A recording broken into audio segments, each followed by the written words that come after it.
Everybody's familiar with the purchase agreement, but I'm going to read what it says because I think there's some key parts in here we need to make sure that we're aware of and then go, how does this truly apply to what we're doing? So I'm going to slip right straight down to property described shall include all available subsurface and mineral rights. See, back 70s, 80s, there were oil companies going around and reserving by paying for mineral rights. And then that went with sellers who were then retaining mineral rights. So now here we are 50 plus years later. Who knows who holds the mineral rights?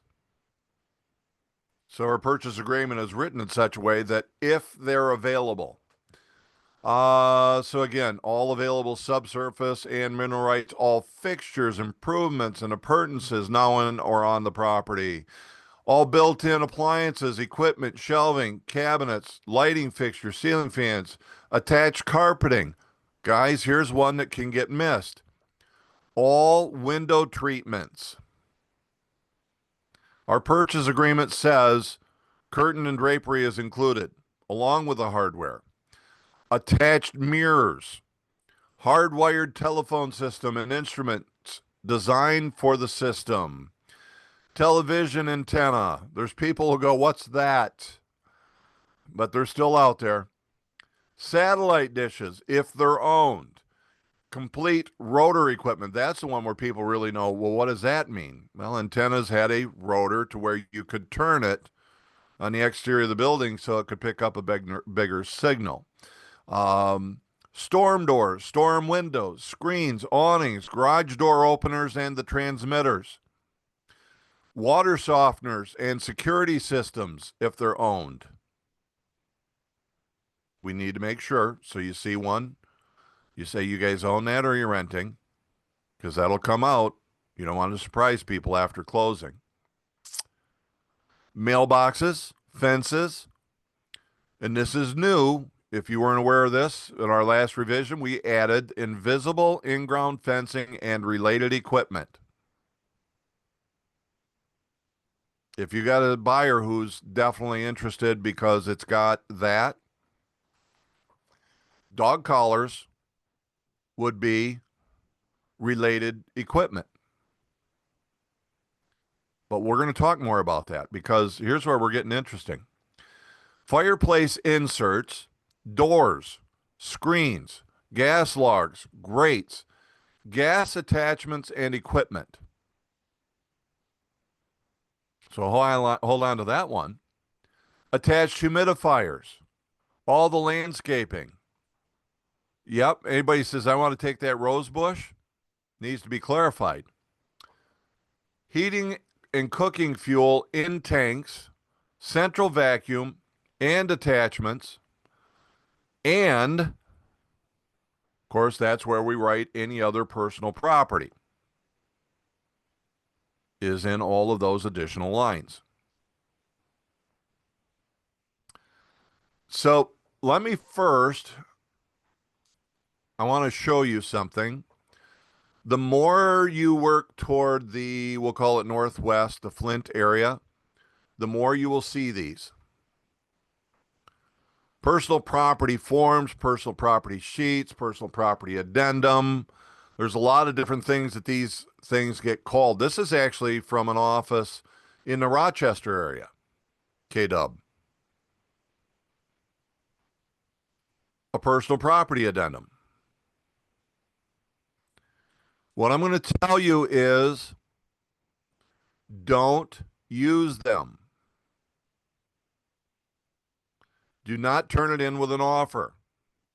One, don't use them on your listings. Two, don't use them on your sales. If we know that these two things are included and this is not included, I'm going to make note of that on the purchase agreement. So I've got a robot pool cleaner and a shelving unit in the garage. I'm going to put in here robot pool cleaner and shelving unit in garage. In here, I'm going to put television mounts. The following items are excluded.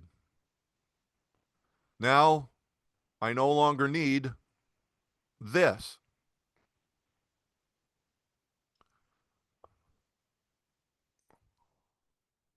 Okay. Now, but Darwin, the listing agent said they require it.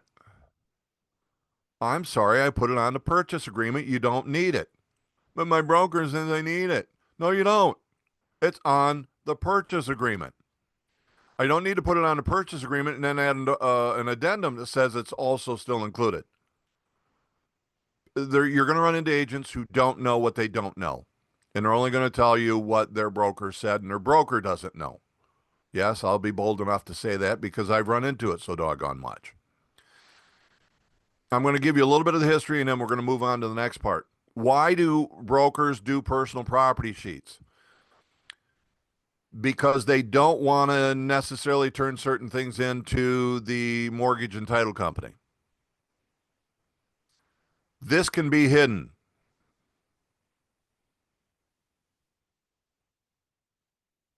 If it's hidden from the mortgage company, and you get to closing, and the closing company, the title company has you sign a document that says there are no additional agreements. And there was. Your buyer and seller just committed mortgage fraud. Federal offense.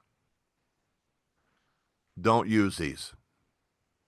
And if anybody gives you any crap, send them my way and I'll explain it. Had to do it many, many times over the years. Title people, mortgage people, highly productive, highly experienced agents, they don't get it. They just don't get it. All right. So let me create a scenario.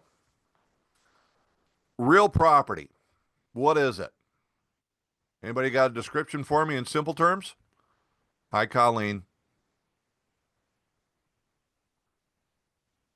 What's real property? It's real estate. And so Christine, if we take it from there, more specifically, it's that legal description that says you own all of that dirt in this space, in everything below it, in everything above it. You own that.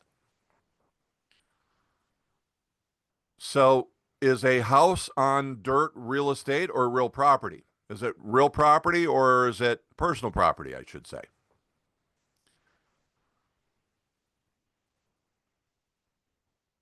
Personal It's real property. property, right? Yep. So Christina's got it there. Yeah, it's real property. It's real property because it's permanently affixed to the dirt. So we sold all this dirt in this legal description envelope and everything that is permanently affixed to it. That's what we gave them. That's what we sold them. So now you sell a house that has a pond on it. On that pond is a fountain system to circulate water within that pond. There, you've seen them. You know what that looks like, right? Is it included with the transaction as it's written here? Christine is being bold with a quick yes. Okay, guys, come on. What say you? This is the fun part.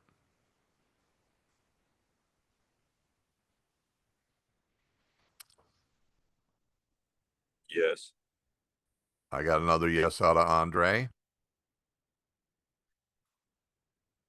All right, Jason, I'll pick on you. What say you? I'll be the contrarian, Darwin, and say no. All right, Don's going to step out and That's a take call out. to the contrary.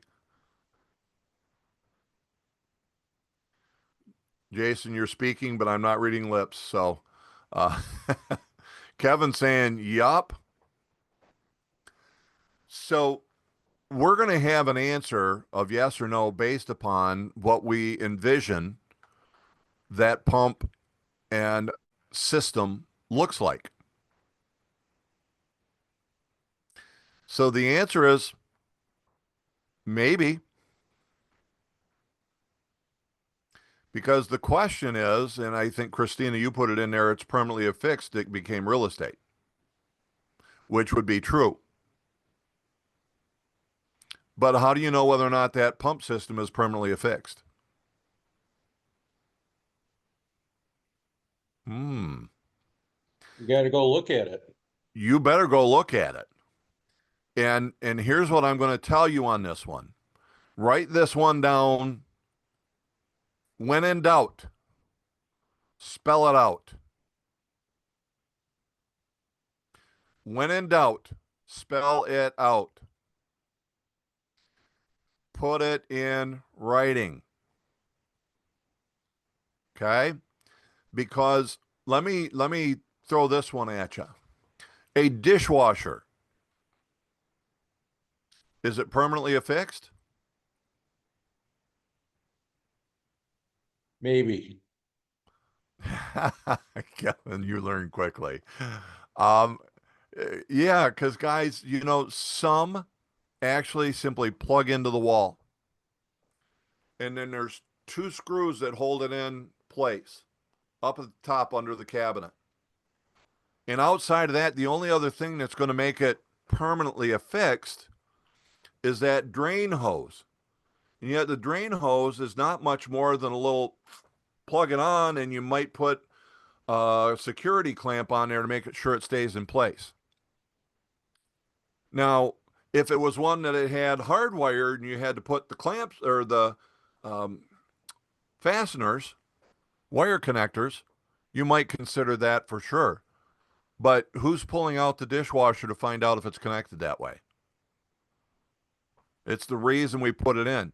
It even states in here built-in appliances, but what do we still put? The built-in oven, the built-in stove, range. We're doing that because when in doubt, spell it out. Well, guess what? We had one of our agents who ran into this situation. I never did ask him how they ended up remedying this, but it was a major issue because the seller said, "Oh, by the way, we're taking that with you, just so you know." And then you have to understand what means permanently affixed. But here was the thing: the buyer was anticipating that's included. If the buyer's anticipating it's included, what should you do? Write it out, put it on a purchase agreement. Okay, so that's an important one. That's an important one. And while I mentioned the aspect of we're putting in all the appliances, for those of you that are on here, please spread the word. If I just put central vacuum and attachments and ... stove and refrigerator, what gets left? What is included?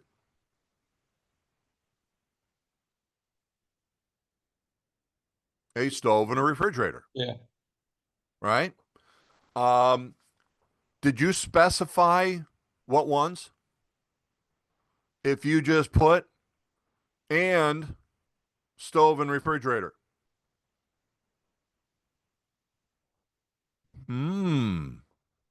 By contract, what must the seller do?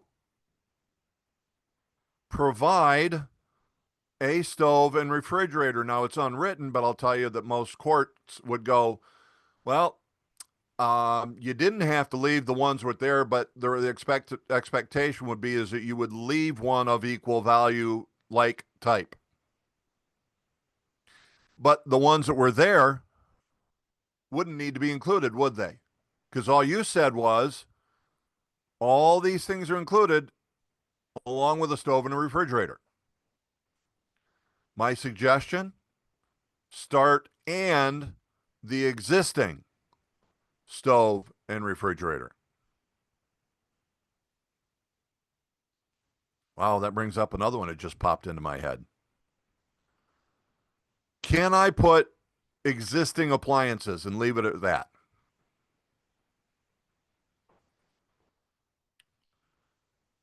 I would say no, Irina, you need to yours spell is that out you're because unmuted, but it's not your microphone's not working. Kevin, go ahead. I would say no, if you put that out, I mean, that could include the countertop microwave and a whole bunch of countertop things Blender. that are not included. The blender. Yep. The blender, yeah, whatever, right? Yeah, you got it. See, the issue is what is all appliances? What was there when you wrote the offer? What do you have that states this is what's included? Should I write all existing appliances as per listing ticket? I would say no. I agree with you, Lori. Not a good decision because are we running back into the days where we may be offering less than the asking price and getting an agreement? The answer is yes.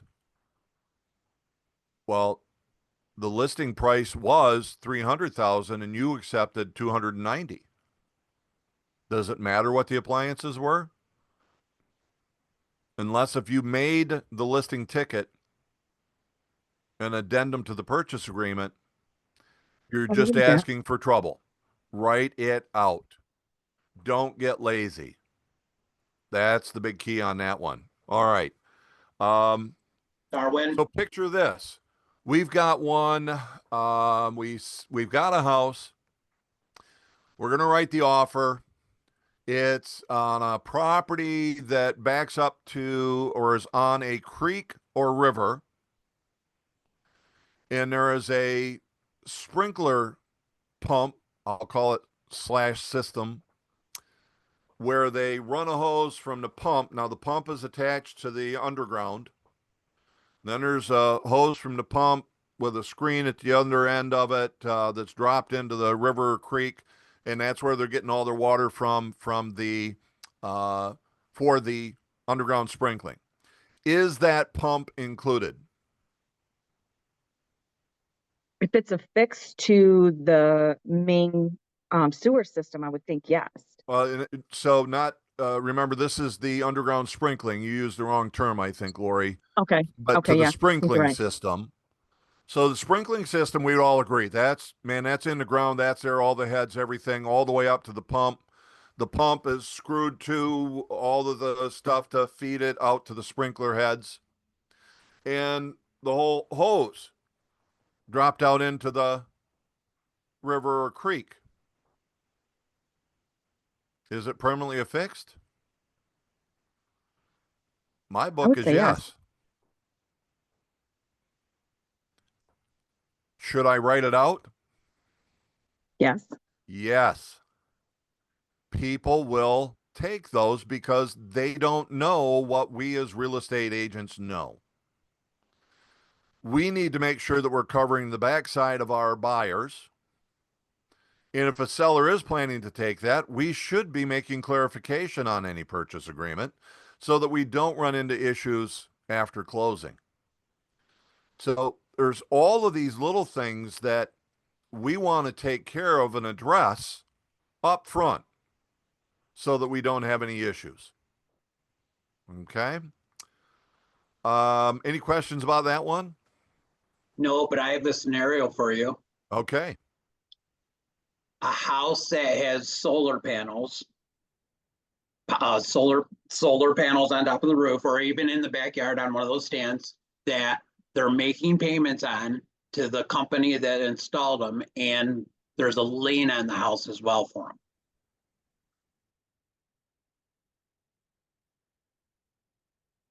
Okay, let's talk it out, guys. So the current owner signed a contract, had a solar electrical system installed on the house, took a loan out on it, and the company actually placed the lien on the property, knowing, everybody knows it. That lien is still in existence and they still owe on that loan, right? So how is this going to be handled? I'd say As a it's handled the buyer- same way as the mortgage, right? The payoff at closing. Yes.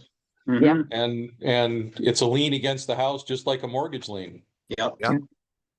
Paid at closing. So y'all got it right. So it's one of those where I'm going to say, take and make sure it's addressed because it's unusual. And I think that's the biggie, is that everything that's unusual, you want to make sure it's addressed, that the clarity is there for it.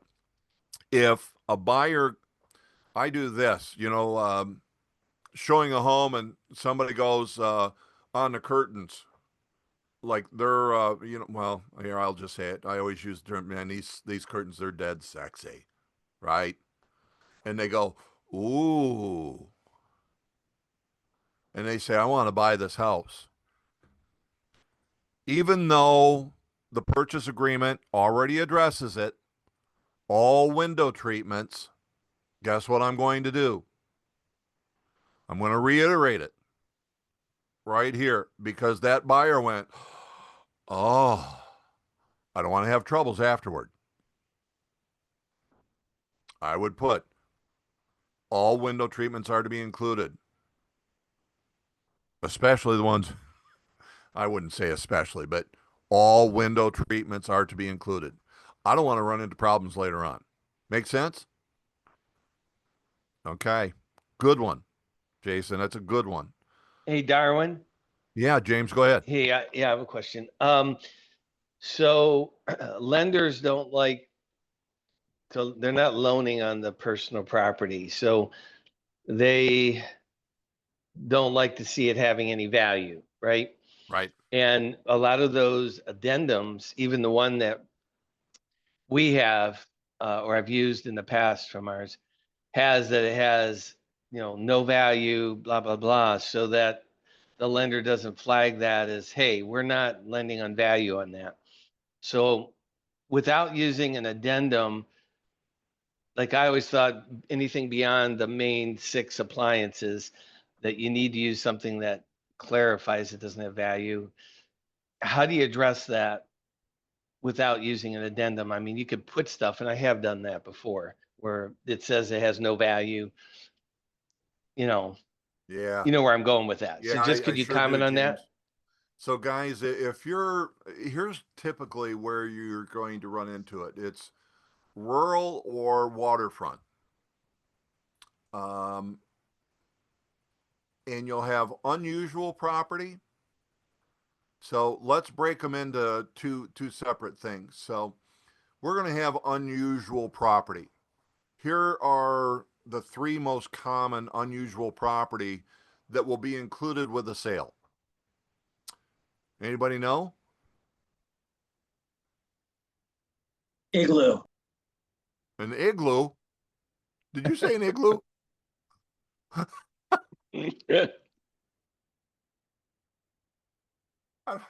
Could one be like a shed? Shed. Um, wow. Am I really that red? I don't know. Just from that laugh. Okay. Well, let's.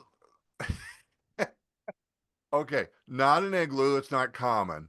But here's something I'm going to tell you that most time we forget to address it. You could have a shed.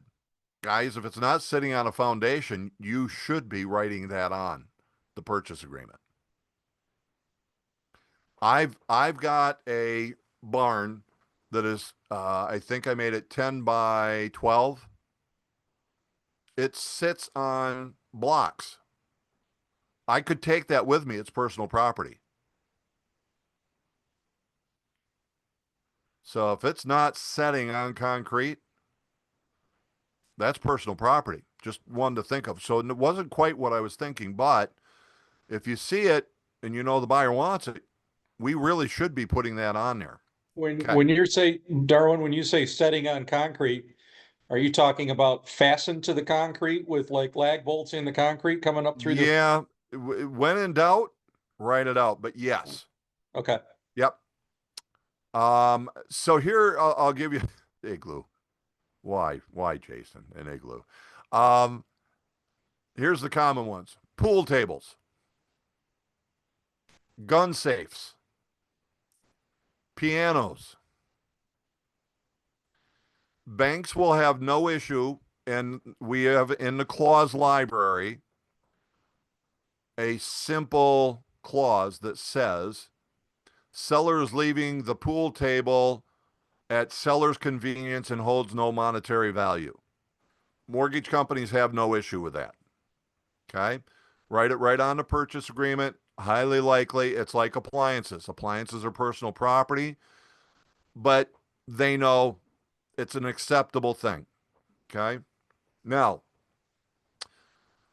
where you have trouble at, and this is kind of where James is leading, there's a 2020 Coyote lawn tractor. Okay. Now these things are probably 10, 15, depending upon what they did, $20,000. You can't say that seller is leaving the Coyote lawn tractor and all attachments at the convenience of the seller and holds no monetary value. We all know there's value. The buyer is paying extra to the seller to be able to get that built in, but here's what we know. The mortgage company doesn't want to mortgage or lend money for 30 years on a big old lawn tractor, yard tractor. They don't want to do that. So here's what happens. Now, this is going to get back to the personal property addendum. It's the reason that it came out, although I doubt that anybody would ever admit it. But here's what I could do. If you picture this, I go ahead and I write that out. It gets submitted to the mortgage company. The mortgage company says, you got to remove that from the purchase agreement. So I take the purchase agreement and I write up an addendum. An addendum, it says, no Coyote lawn tractor. And I submit the purchase agreement and that addendum to the mortgage company. Now they're happy. But then what do? They write up a personal property sheet and they stick that. Picture me just kind of sliding this to you under the table here.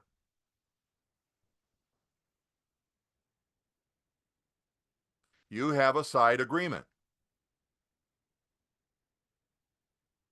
Included in the sale is a Coyote lawn tractor. Mortgage fraud. Bottom line, guys, is simply this. I'm going to say, Mr. and Mrs. Buyer, we're trying to buy a property, real property. Therefore,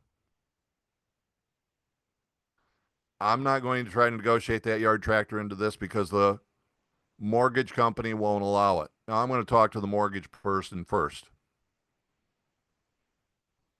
But we don't negotiate personal property of that size to be part of a contract. Okay? This say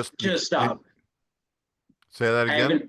I have an example that just happened to Don. He had a closing where the garage had a very unique cupola on top of it, and on top of the cupola was this very unique weather vane, and the seller took it. And the buyer's like, no, I love that weather vane. So Don had to buy a new one. I'll tell you, weird stuff. And you go, we all know that was permanently affixed. But how much time and hassle do you put into trying to get what was rightfully the buyer? Sometimes customer service and good business sense says just buy a new one for them so that they still love you and that they will tell others about you and you'll make a whole lot more money because you did the right thing. I would never write in that, oh, by the way, that wind thing on top of the cupola needs to be included. Duh. It's already permanently affixed. I've lost sales because of a basketball pole. Had an emotional tie to it, but they never excluded it. We know those are the things that they should remove before we ever put the home on the market. But yeah, great example of it. Okay. Christina, you actually have brought one up that I'll talk about next. So I want you to picture this. You've sold a rural property. It's on propane, and it has a LP gas log fireplace insert. And instead of the household LP being hooked up to it, it has its own 60-pound LP tank that is hooked to the gas log. And it's the only thing that 60-pound gas tank is hooked to. Is it included?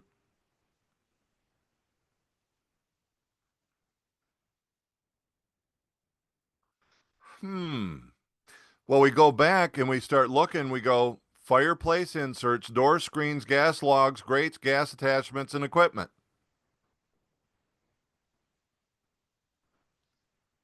To me, that pretty much sounds like, yeah, that tank should be included. How is the tank, is the tank only attached by the hose?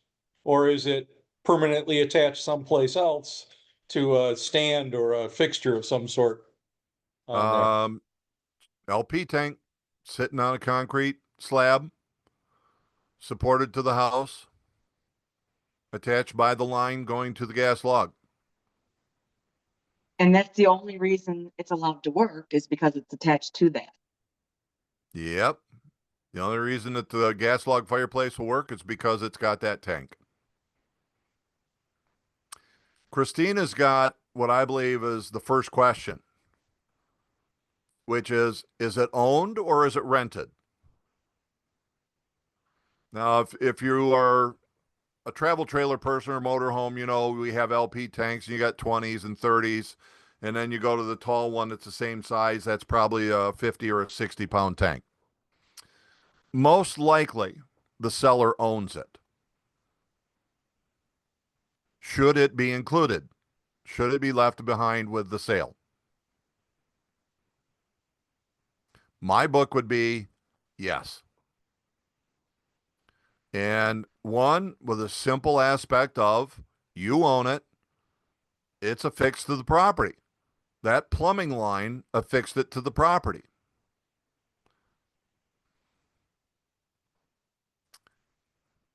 But you can guess what happened and why this is on the subject matter.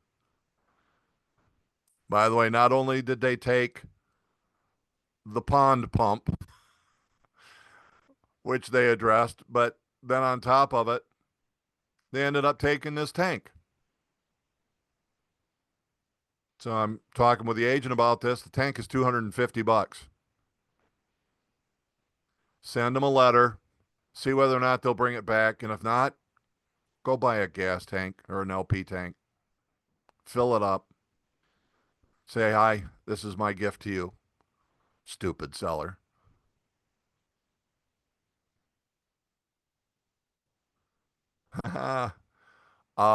Yeah, Christina run into this one.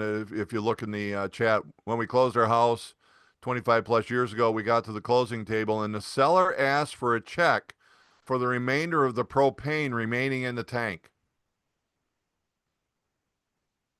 What? Hey, plan on it. I had to handle one of these for one of my agents years back. And I got to tell you, we would have done it because it got so low, the seller filled the tank. Which, guys, I mean, Christina, what are $500 to fill a pig on LP tank? So the agent calls me up and says, by the way, she did it and we want reimbursement. And of course, prior to that call, my agent had come to me going, you can't believe what they did. They've mangled, well, these are my words, they mangled the yard. Because it was right in that winter, spring. And instead of loading everything off of the driveway, they pulled the big old box truck right over the front yard, backed it up to the front door numerous times. What do you think the yard looked like now? So as I put it, I said, guys, we got to know what the purchase agreement says. Because what I told this agent is, you know what? If we hadn't had a mangled yard, I've got a buyer that would have done that. But before you called, my buyer's calling and yelling at us because your seller has screwed up the yard. So now we have an issue. Because you got a seller who's wanting to be reimbursed for the LP gas that by the purchase agreement we don't need to do, and my buyer's got a mangled yard that your seller's not going to take care of. Here's all I kept saying to him. By the purchase agreement, that LP tank is left and all of the fuel that's in it. And we're going to be happy to take that in exchange of you and your seller mangling the front yard.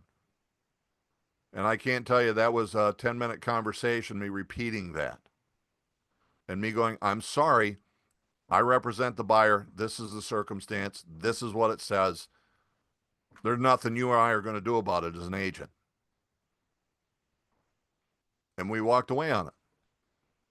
So weird things will happen, guys. Just don't, I'm going to say, when you're in a drama zone, you can hear the drama.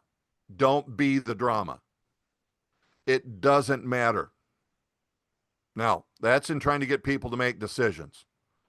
I'll let them have the drama. I got to keep myself here and deal with the facts.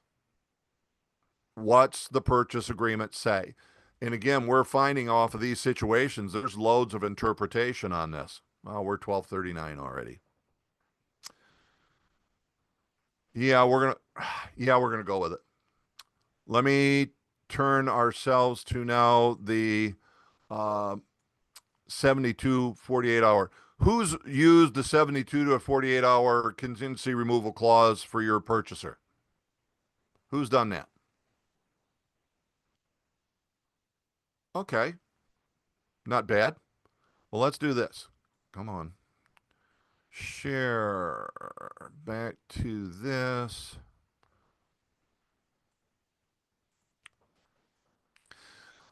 This was interesting because this came up just yesterday.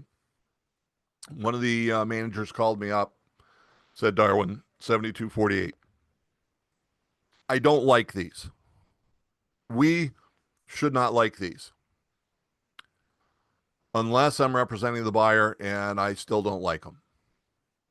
Now, can I use it? Yes. Do I like it? No. My book is this. Can you buy the property? Then buy the property. If you can't, why would I as a seller want to give you another 24, 48, 72 hours to see if you get lucky to sell it? Does that make sense? Which side of the transaction are we on? Well, what came to my attention is the only one that I found available that I have access to is the GMAR 48, 72 hour contingency. And I want you to read this now. It is understood that this sale is contingent upon the sale of the buyer's present home located at. What word does it use? Sale. Otherwise, it ain't sold yet. This contingency shall remain in effect until it is further agreed and understood that the office will continue to offer this home for sale, and a second purchase agreement may be accepted by seller within. Let me read that again. That the listing broker will continue to offer this home for sale, and a second purchase agreement may be accepted by the seller. Now, my experienced people, is there any word in there missing that you might be concerned with?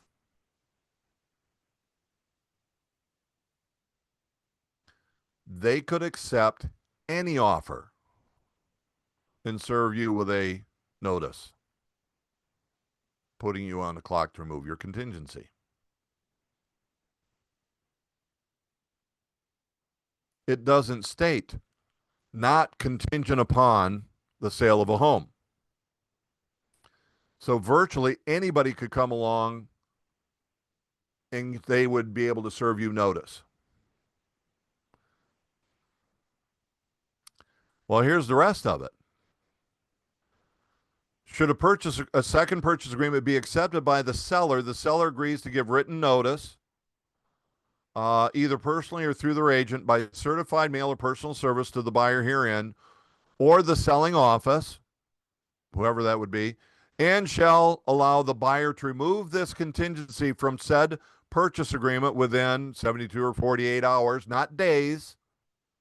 Time becomes an issue. It needs to be stamped with the time after receipt of notice.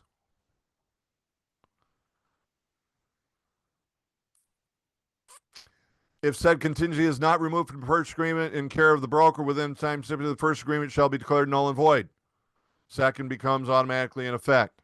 The buyer of the first purchase agreement shall have no further claim. Seller. The mortgage application shall be made in accordance with the purchase agreement. Otherwise, you're going to start when you said you start. If the buyer's home is sold during contingency period, we're still on the word sale, sold, not closed. This contingency clause shall be removed by the buyer in writing, and this purchase agreement shall become contingent upon the closing of the sale of the buyer's present home.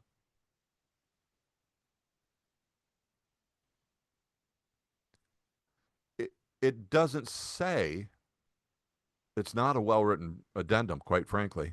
I'm not an attorney and none of us are. We always are going to point this out.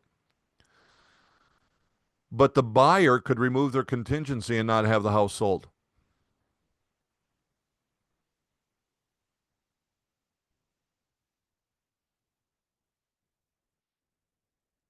I can see all your eyes looking at it and going, I and the other manager sitting here, and we had a 20-minute conversation on this. What's the situation where you would want this? This sounds like something that the sellers would demand. Kevin, you're thinking the way that I want you to think, and the answer would be is that this is a dandy addendum for a buyer. I just don't like it because I think people will not read it, and a seller is going to get a big surprise potentially. So great for a buyer, bad for a seller. When you get these, you really have to take and read them. I would suggest that you take it to your manager or a very experienced agent and have them read it, because this has changed and they've dropped out some key words, and it is very specifically written for a buyer. And then let me give you the removal addendum. By between, here it is, otherwise known as, we hereby remove. The agreement of sale is now contingent upon the closing of the home by. What happens if it doesn't close? Doesn't matter. Go back to the addendum. There's no forfeiture, EMD, or anything. The only way that it even becomes an issue is in the event the buyer removes the contingency clause in writing without selling her present home, buyer hereby agrees to close the transaction within.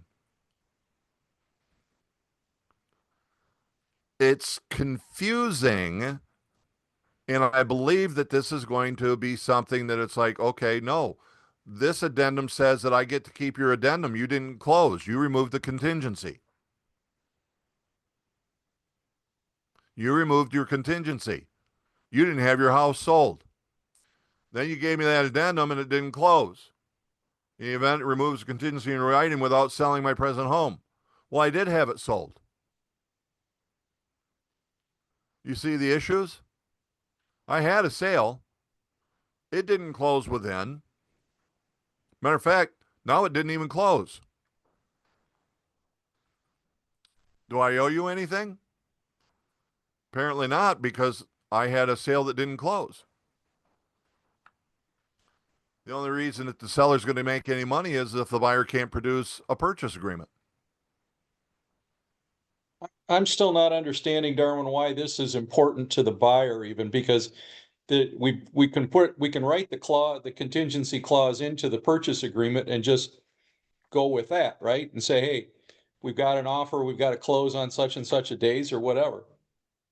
Yeah, Kevin, I would put it this way. There's to simply state, and I would never want you guys to accept an offer this way, but to state that how do I put it? To simply state that this offer is contingent upon the sale of the property located at does not cover all of the issues that we would face. Okay. So this is There's something that the buyer wants to put in to protect themselves and make sure that they're getting notification from the other side. Hey, I it's got this other giving offer. You them, guys need to do your thing now. yes, it's giving them the time. Actually, it's giving them extra time to remove a contingency. Okay. So they're saying that, well, we'll buy your house, but we got to get ours sold first. And in reality, it's not only that it's got to be sold first, but it's got to be closed. In this scenario, would you like recommend that the seller request a non-refundable like EMD? Yes. As a matter of fact, look in the clauses and you'll see that there's one in there that's written very specifically for the purpose of benefiting the seller. It is very specifically for the seller because I'm going, why would I give you 24? Why would I give you any extra time? It just doesn't make sense that if you can buy it, buy it. If you can't, then why would I give you extra time? It's just what you're hoping that you can get lucky. And I think there would be some circumstances where a buyer could, and then I'm going to go, well, if you got it on hand, then I'll give you 24 hours. But the problem is now you've got to market in real comp. If you're real comp, you've got to market CCS. Contingent continue to show. But most of your showings are going to fall off. You're virtually removing it from the market. There's just very little benefit to the seller. Now, I'll tell you that a few years back I did do it, but we'd spent 90 days on the market. We were about to reduce the property in regards to the sale price, the asking price, and an offer came in contingent at our asking price. We said, sure, we'll give you the time. What were we going to lose? Where we were actually standing to gain about $20,000. In the end, it didn't appraise for what we had, and we had to go $5,000 or less than what we agreed upon, but they still got $15,000 that they wouldn't have got otherwise. So there are circumstances where it will make sense.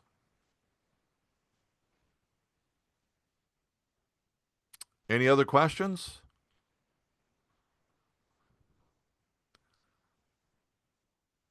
Other circumstances, situations?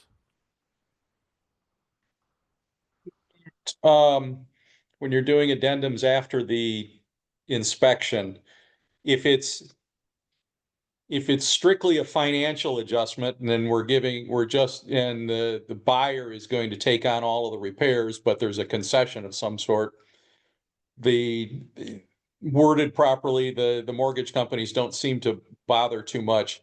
Occasionally I get some pushback from the mortgage folks that say, hey, I don't want anything on there that says there's anything that has to be repaired or whatever. I don't want any of that in the addendum. So if you're doing something that says the seller will repair this before closing, is that an issue, or we'd have to write that differently, or I don't know. The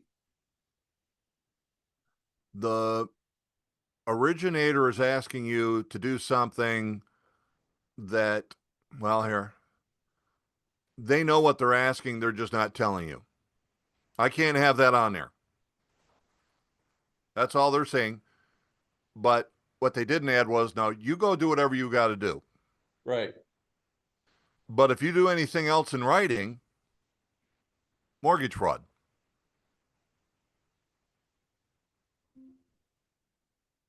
If you cannot turn it into the mortgage company, you cannot do it, basically.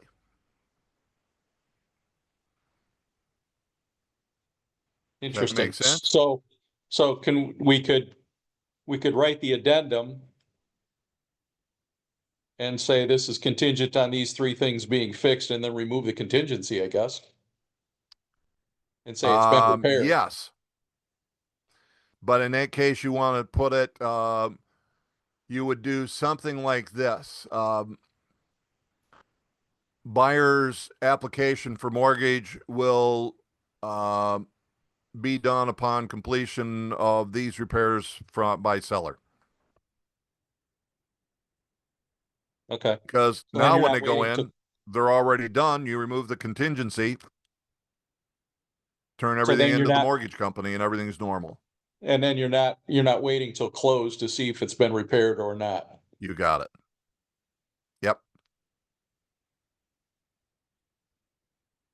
It's part of what we've got to look at when we prepare offers. I always say involve your mortgage person. Hey, here's what I'm looking at. This is what I think. What do you think? We bounce it back and forth. We come up with solutions. We just got to make sure that we're not doing anything that's going to put anybody in trouble or any bad positions. But typically, if they say, I can't know about this, this has to be removed, that's as simple. Once you remove it, it's done. Don't do anything else. They says, I don't want to know about it. That's probably you shouldn't be doing it. But involve your manager with that kind of stuff. Is anybody in the Lansing market, by the way? Christina, is that where you're at? Nicolette, you are there.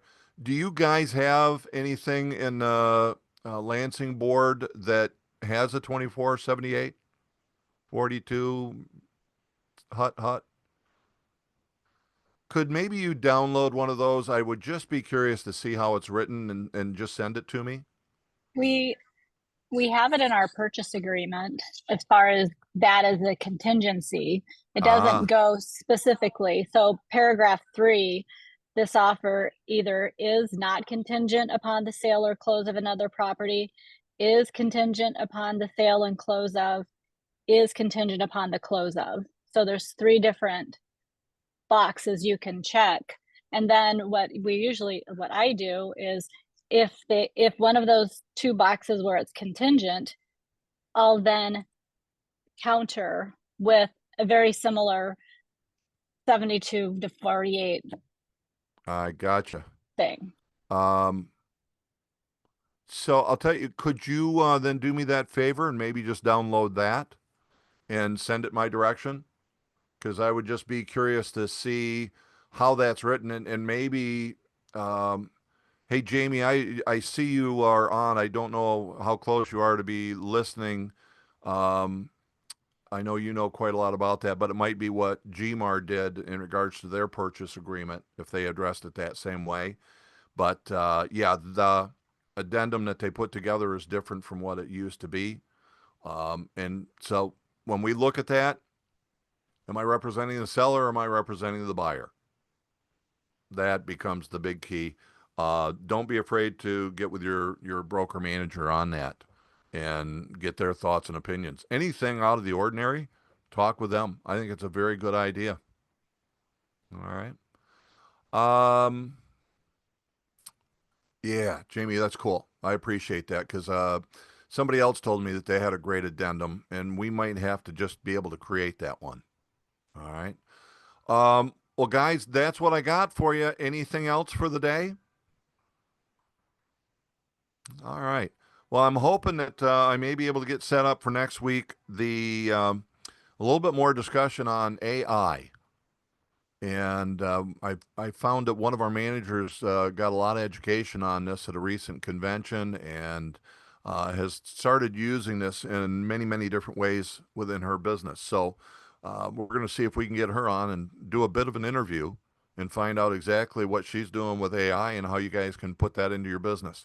So I'm hoping that will be in the next couple of weeks for you. All right. Bring me your ideas and bring me your situations. It's always great topics for the Tuesday. So have a fantastic one and everybody knows what to do. Go talk to people. See y'all.